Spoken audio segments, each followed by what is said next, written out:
Welcome to the Guildford.Games Festival interview sessions. We're here at the Boiler Room and I'm joined by Joss from Guildford Borough Council. Hello. Hi. How you doing? Not too bad, not too bad. Very excited to have the festival running again. Oh, I'm so pleased, and thank you so much for coming down to speak to us as well. No problem. Starting from the start, what's your role within the council? I am the leader of Guildford Borough Council, so I provide, I guess, political leadership for the Borough Council. That sounds very serious. Yeah, to be honest, I'm as surprised as you are.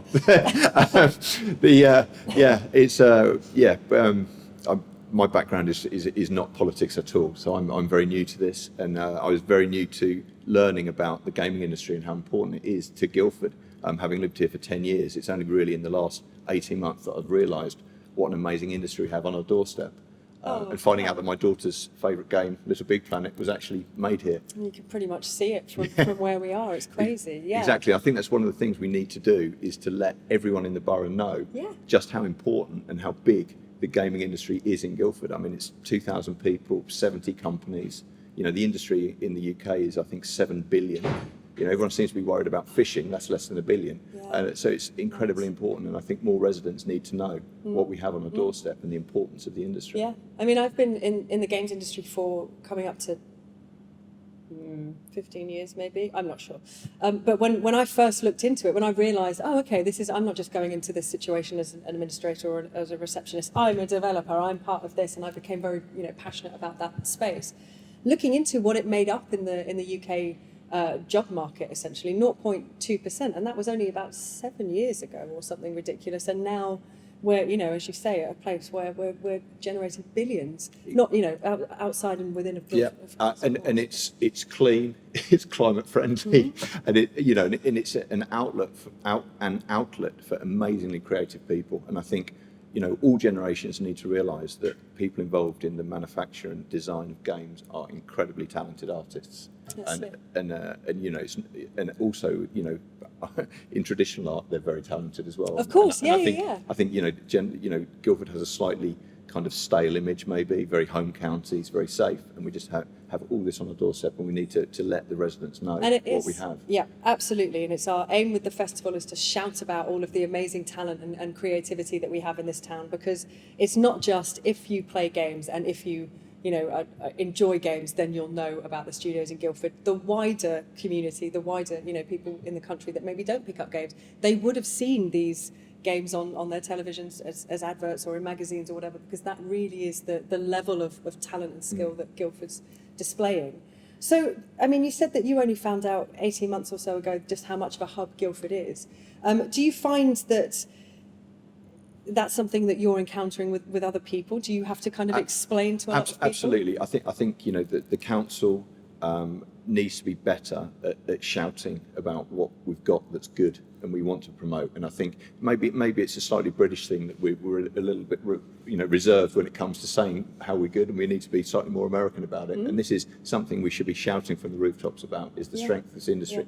And all levels of government, be it borough, county or central, needs to be helping put the things in place to help the industry thrive in Guildford. I mean, we have a lot of plans for regenerating the town centre, making it a much better place, less traffic, more homes for people, because obviously if you're going to get growing industry, you need somewhere to live. And people travel from all over the world to come and work. Exactly. So we need to make it as attractive as possible, and that's getting cars out, getting nice, opening up the riverside, all those things. So that's something we're working quite hard on at the council at the moment, is that whole sense of place, to make it more attractive, which makes it easier for you to attract and retain quality staff. Absolutely, and there is, as I'm sure we're all aware, lockdown didn't do anything to curb it, to curb people playing games or to kind of put any kind of dampener on the amount of video games that people would want to play. So the industry as a whole is facing a situation where we've got a real deficit of developers, that we've got to be really focusing on education, that we've got to be really looking at grabbing people, getting people's attention at a young age to ensure that they're considering a career in tech, because even now, even in this modern age where we all have our iPhones in our pockets and we're holding various tablets and whatever else, we still don't always, I think there's still a stigma that doesn't entirely see tech as especially games, as a viable career choice. I know, and I think we can help with that. I mean, Guildford is blessed with some amazing schools, in the state support in the private sector. I think we're about to get a STEM academy, hopefully, Awesome. and we obviously have a University of Surrey, which should be just feeding you, But I speak to students when we were canvassing, and you ask them what the best thing about Guildford is, and they say the train to London, and that's a bit depressing. Taking What it you away. want is we're getting some quality graduates out of the University of Surrey, and hopefully we can keep some of them, and around here, feeding the industry. Because it is, it's cutting edge. We're not just Absolutely. dealing with, it was a game and it was kind of okay. We're dealing with AAA, and Battlefield goes into early access today. That's everywhere at the moment. Yeah. Everyone's Yeah. going to have heard of that. I mean, big game releases now are like Hollywood premieres of Yes. films, Yes. and that's a message we need to get across, that this is not something that slightly nerdy teenagers play in their bedrooms Absolutely. anymore. This is a global industry of all ages can play, accessible, and just need to keep amplifying that message. And as I said, we have it on our doorstep, and it's a shame more people don't know. And I think we can do more. One of the things I was chatting to Siobhan Reddy about was she's quite keen to put on some sort of art exhibition in traditional art forms for game designers, just to showcase, look, we can do this and this. Yeah, exactly. And This leads to exactly, almost, yeah. and make that kind of accessibility to people that wouldn't actually associate games with traditional artists. And I think all of that kind of breaking down the barriers of the industry is really important, and hopefully we can help facilitate some of that. And actually, Media Molecule as a studio is almost a microcosm of that. If you walk into that studio, you'll see sculptures from the last lunchtime lesson where everyone sat down and made something out of clay, and you'll hear the choir practicing every Friday. They actively engage these other kind of mediums to bolster I the haven't creativity. yet got an invite, but I'm hoping. I'll give you I'll put a good word in, Joss. I'm sure I can sort something. I don't know if I can. I'll do my best. But yeah, it does kind of help draw a circle around the fact that creativity is creativity, and whether you're pouring that into a digital medium or whether you're literally using your hands to create something out of clay, the transferable skill there is that you're a creative. Therefore, you could have space within the gaming industry. Absolutely. Yeah, we definitely need to be shouting about it a bit more. And as far as, Guildford's history from the gaming side of things is that we had Bullfrog and studios like that, and they actually went on to attract, so those smaller kind of indie studios brought in the big boys, brought in EA and brought in the Microsoft and all that kind of stuff. Is there anything we could be doing to foster more indie studios? I think the council has invested in some kind of almost rent-a-desk facility, so that a bit more flexible working space, so to provide that link from whether it's bedroom or garage or someone with an idea to the next stage where it's a group of people getting together. Then because obviously in Guildford we have a problem that rents are expensive.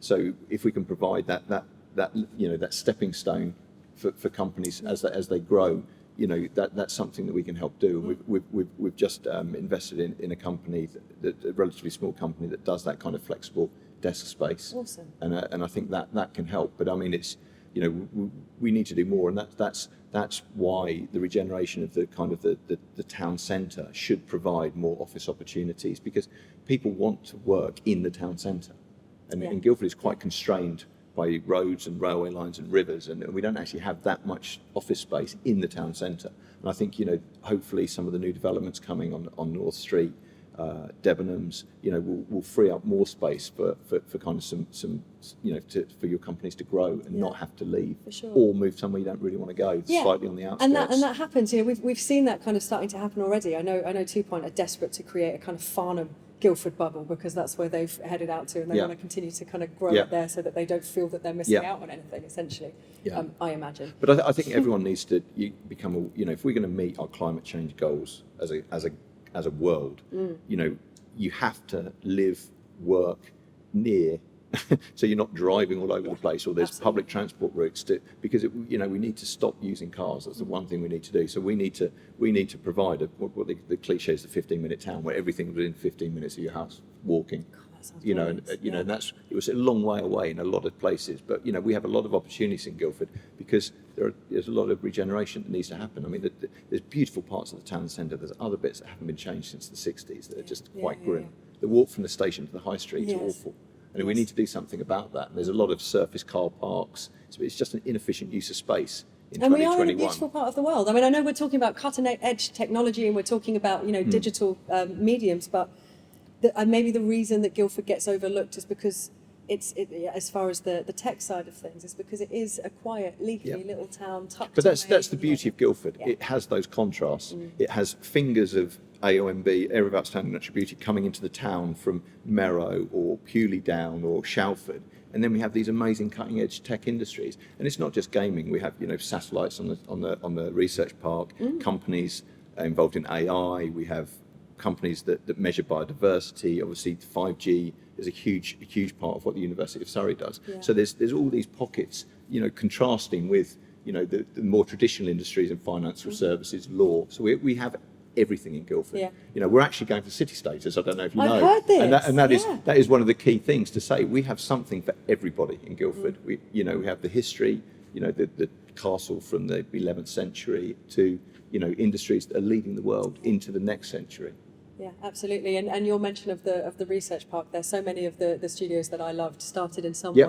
Yeah. But that's what I was saying about those little incubator spaces, and the research park needs to grow because they're inundated with requests for those kind of incubator space, and where they can where ideas then become companies. Exactly. And what we're learning through these conversations is, we can make games in lockdown, of course. I mean, look at what EA are doing, look at what Media Molecule are doing. Of course we can make games when we're, distanced. However, the real collaboration, the real creativity, the real, riffing off each other and finding something that you wouldn't ordinarily find all comes from, even if you are a small team, being next to each other and actually seeing someone engage with your products. And I should recognise the work that the Enterprise M3 LEP has done. Why these clusters pop up in places, and then how you can keep that environment there to allow it to grow before companies get too big and want to go somewhere else. So it's like, obviously having these clusters is really good because, as you say, the cross-pollination of ideas is very powerful.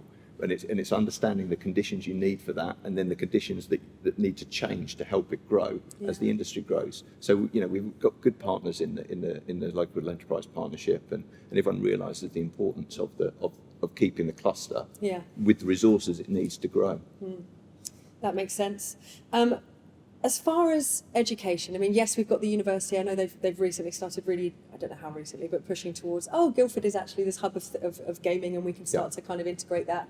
We've heard from some of the local colleges came and spoke to us about their gaming courses, which I had no idea you could even do gaming courses at college level. Amazing. I might go back. I know, I'm tempted, frankly. I could have a different career. I could be a programmer by now. I couldn't.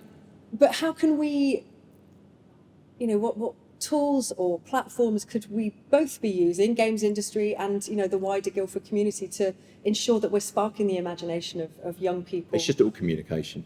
I mean, you just need to get in front of schools. I mean, to be honest, I mean, you're going to have a far easier job than me. I'm trying to go into schools at the moment. I've got done one and going to another next month to go and talk to kids about local politics. I think you're going to have a far easier, because it's one of those things that people just know that goes on but don't know anything about it, and you just need to fire imagination because there are young politicians out there, like there are young game designers out there, and it's just a matter of getting that imagination early and letting people realise that it's accessible for everybody.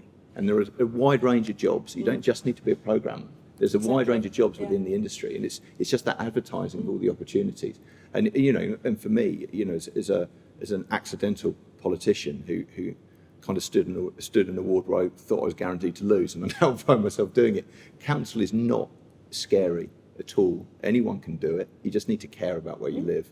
And I think we need to show that most jobs are accessible, and it's just getting that message out there. Definitely. And you can only do that by going to talk to people. Yeah. And I think the heads of all the schools will be very open to saying, look, I could talk for England. If they'll have me, I'm in. Well, as you noticed, so can I. So might need 2 assemblies. Brilliant. Yeah, for sure. It's I think it's a similar thing to what you're saying, that anyone can do it, but there's this kind of aversion that, no, I don't know if I'm talented enough. It sounds very serious. It sounds very scary. All of that stuff. Yeah. And ultimately, we are battling against, with games, the misconception that certainly was a thing once upon a time, that it's a boys' club Yep. and that it's Yep. all dudes and that you need to be Yep. a certain kind of woman to be Yep. in this space, and all of that is slowly breaking down. That's exactly the same as Guildford Borough Council. Excellent. It's like, I think the Boys' expression club. was male, pale, and stale. That Oh, was gosh. what you need to be a councillor. But hopefully now we have a very diverse, and that's a cliche. It's been changing for years. But as I said, But it has to change over it does. years. It can't be does. done It like can't. overnight. It can't, Yeah. and you can only do that by breaking down the barriers that some people put up because they don't want new people coming in. But it's to that's to the detriment of the council or the industry. And I think that's, you can only get out there by educating people, and that's talking. Yeah, absolutely. I'm 100% an advocate of that. And I think that, with video games, it is about, opening the door ultimately and saying, look, as we've said, transferable skills. You don't even have to be technical. You could be, we still need support services, and it's still an exciting environment. That was my kind of route into games, was to fall out of college, no real education, and then to realise that I was doing a job that I hated and I was going to have to do it for the rest of my life. And waking up every morning was like, oh no, what have I done? Yeah. This is it. But then discovering that Guildford was on our doorstep, and just running at any interview that was offered to me. Eventually you kind of find a way in. But now we're in a space where there's a lot more roles, a lot more open spaces for people to come I think into. as well, I haven't worked in a games company, but I should imagine it's the best kind of job where you don't actually know what's going to happen every day. And I think that is such a big selling point. Entirely different. It- and it that is- those failures, when you think something's gone horribly wrong, it's great. But Because failure is you not a either, failure; it's just something to agree. learn from. You have to embrace your failures as your successes. Don't you? Exactly. We're getting a bit philosophical. No, well, in a good way. And ultimately, with game dev, we find that if we're talking about once a game is released and it's in the hands of players, it's bugs that Twitch streamers are going to love the most, and they want to go in and see the thing go wrong, and they want to play it, and the audience is going to find it hilarious, and they're walking across the ceiling upside down, and and that's cool when those things happen. Of course, they're not supposed to, but if there's a positive spin, it's that it does kind of encourage more fun to be had. And of course, with games, there's not much else that we do other than fun, which is good. So when it comes to inspiring young people and maybe dealing with perception from parents that games aren't a serious job, a serious career.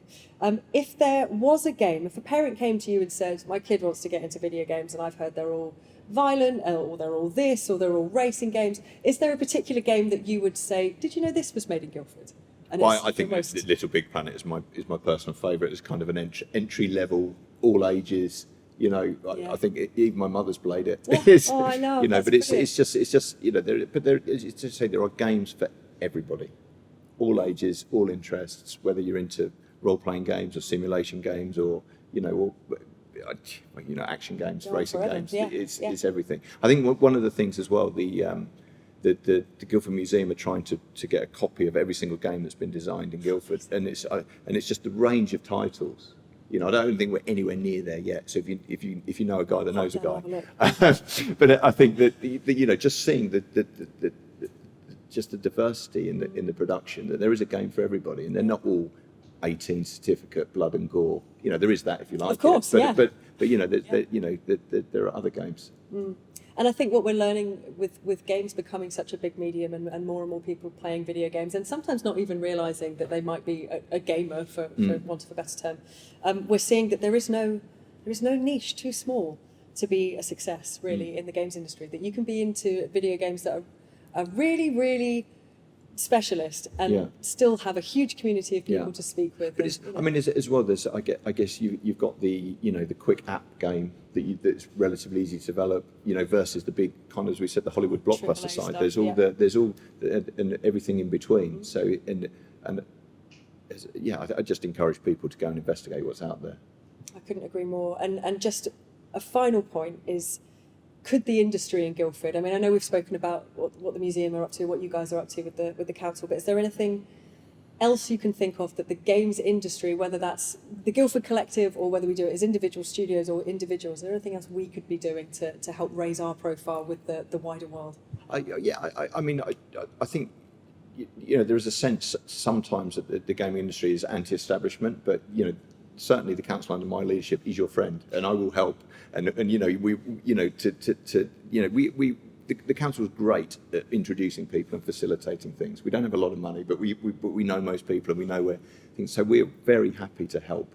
And I think, you know, as an industry, making that connection with the people that live around you as you work is really important, and we can help do that. But I mean, you know, it's really just, we all need to realise as residents of Guildford, you know, the importance, and we need to keep you here and give you everything you need to grow and be successful here and attract more people here. I think that it may be the first time I've heard someone in a very official space say that about the games industry in Guildford, and it makes me very, very happy. So thank you. I've got to deliver it now, though, haven't I? I've said it on camera. Yeah, now, if you could just go and make sure that happens, that would be great. We'll be watching. And I am personally happy to come and speak to anybody within the gaming industry if you have any issues. I mean, there's a lot of kind of, you know, mystique about, you know, why all business rates levels and where does it go and all this kind of stuff, and I'm happy to go through all of that. And you know, I'm not, as I say, I'm very new. I'd only been in the council chamber twice before I was elected, so I'm not, you know, I'm quite different. But you've got that opportunity, right, to approach it differently and to take it in a different direction potentially. Exactly. And just, you know, as I said, just to hear someone say gaming is really important, we need to make sure that we're fostering this in the town. I feel like it's, you know, almost as if nobody's ever spoken about it before. You know, all of us, we know and we love games and we play games and we know the ecosystem and we know the different studios and we, you know, no, I think people just go, oh, Guildford's the Hollywood of games, and they don't actually, and they just like the buzzword because it's kind of a bit showy offy, is it? You know, but you have to realise that it won't be if we don't keep investing in it. Yeah, because what initially attracted is very much what you were saying about if you talk to young people about Guildford, what they like the train to London. Developers initially came here because it was so close to London, but it wasn't London. So it's, you know, the flip of that, and now we have to make sure that we're making it an interesting and exciting space for everyone to exist in, and honouring this history, because you know that those early kind of furtive studios and games that we were talking about that came here in the first instance and attracted all of the bigger ones.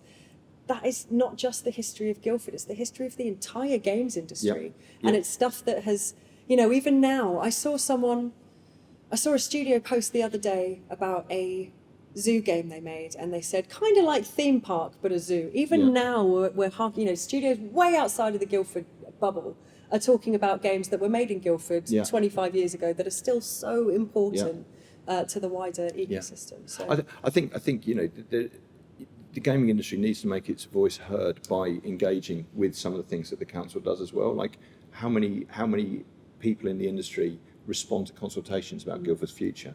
Because if you think about the demographic that tends to do that, it's probably very different to the demographic that works in your industry. So we're getting a biased perception of what Guildford wants. This is it. So when we shape the future policy of Guildford or what we're doing here, or you know, there's a classic example with the redevelopment of Debenhams.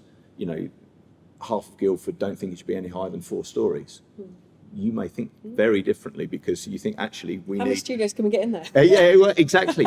But unless you respond to the kind of consultations, I'm only hearing one side, and that's something that everyone in the industry should do is to say what you want and what you need. Otherwise, we won't hear. And I think, you know, that's a good point to kind of dig down a little bit, which is that we're so heads down with what we're doing. We just crack on with, okay, we've got a new game to make, a new system to understand, a new console to get our heads around, whatever the next thing is. And also as game makers, we have to be game players to make sure that we're keeping up with everything.